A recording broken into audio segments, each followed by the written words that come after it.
Hi, everybody. So 8 March is International Women's Day. And, I was just thinking about, how can we celebrate the day?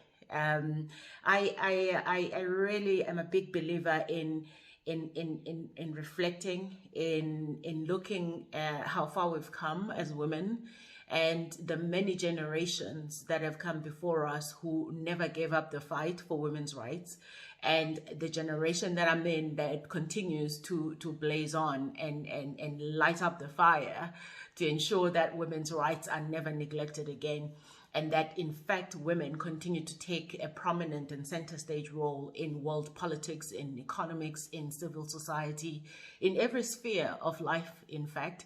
So I hope that as we go through the day and we think back where we've come from and look on to where we're going, we do not neglect to celebrate the successes that we have made, the achievements we have seen. And it is easy to drown in a sense of negativity and drown in a sense of injustice and lose sight of all of the effort and the many people who gave up their lives fighting for women's rights. So we've got a long way to go, but my gosh, have we come far. And it is amazing to watch what women can do. It is incredible to watch what women have done and continue to do. And remember, this is a multi-generational fight. It means that each and every one of us has got a role to play. So I honor all of the women who do not sit back and say things are what they are, because they're not. We have to change them. I honor every single friend of the woman who fights to ensure that rights are not trampled upon.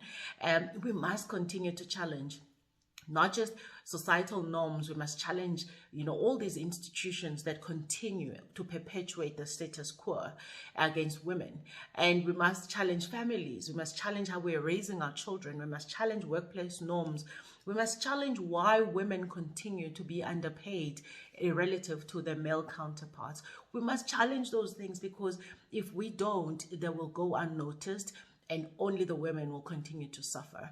And we must absolutely acknowledge that this is a fight that is not going to end anytime soon.